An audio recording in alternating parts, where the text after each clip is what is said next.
New ইয়র্কে আইস ভীতির কারণে হকাররা এখন ইনডোরে। নিউ ইয়র্ক সিটিতে অভিবাসন বিরোধী অভিযানের আশঙ্কা বাড়তে থাকায় ফুটপাতের অনেক হকার জানিয়েছেন ট্রাম্প প্রশাসন তাদেরকে জীবনযাত্রা পরিবর্তন করতে বাধ্য করছে। এই যেমন মেক্সিকান ফুড ভেন্ডর পরিচালনাকারী টির কথায় বলা যায়, অনেক বছর ধরে তার হট গ্রিল ক্রেতাদের কাছে অনেক আকর্ষণীয় ছিল, প্রলোভনের কেন্দ্রবিন্দু ছিল। এখন তার সামনে বাসায় ওই গ্রিল তৈরি করা ছাড়া আর কোনো পথ খোলা নেই। তিনি এগুলি বিক্রি করেই তার পরিবার চালাতেন, কিন্তু এখন ফুটপাত থেকে তাকে চলে যেতে হয়েছে ইনডোরে। তার চোখের সামনে এখন অন্ধকার আর অন্ধকার।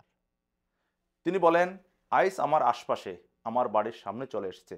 আমার 16 বছরের ছেলে বলে, মা, আমি চাই না তুমি আর বাইরে বের হও।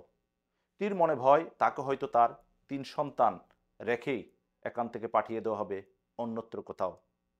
তার ছেলেরা যুক্তরাষ্ট্রে জন্মগ্রহণ করেছেন, এখানে স্কুলে ভর্তি হয়েছেন, এখানে বড় হচ্ছেন, কিন্তু ভবিষ্যতে তাদের নিয়ে কি করবেন তিনি কোনো কুলকিনারাই পাচ্ছেন না। শুধু টি নয়, টির মতো অনেকেই আছেন এই ভেন্ডর হিসেবে কাজ করে জীবন চালান, সংসার চালান, স্বপ্নের আমেরিকা গড়েন, কিন্তু তাদের চোখে মুখে এখন অন্ধকার আর অন্ধকার, চারপাশে যেন কালো ছায়া।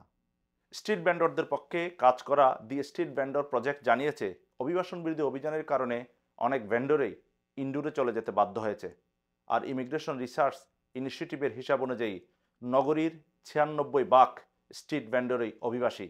তাদের বেশিরভাগই মেক্সিকো থেকে এসেছে। এরপর রয়েছে ইকুয়েডর, মিশর ও সেনেগালের অভিবাসীরা। এখন তারাও আছেন দুশ্চিন্তায়। টি সেফটি কোর্স করেছেন, লাইসেন্স পেয়েছেন, কিন্তু নগরীর আরোপিত বিধিনিষেধের কারণে লাইসেন্স এখনও হাতে পাননি। লাইসেন্স পাওয়ার অপেক্ষায় তিনি একা নন, প্রায় 10,000 লোক রয়েছেন।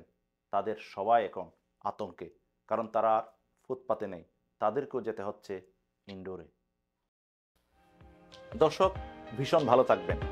এ ধরনের গুরুত্বপূর্ণ তথ্য এবং ভিডিও পেতে আমার চ্যানেলটি লাইক, সাবস্ক্রাইব এবং শেয়ার দিন।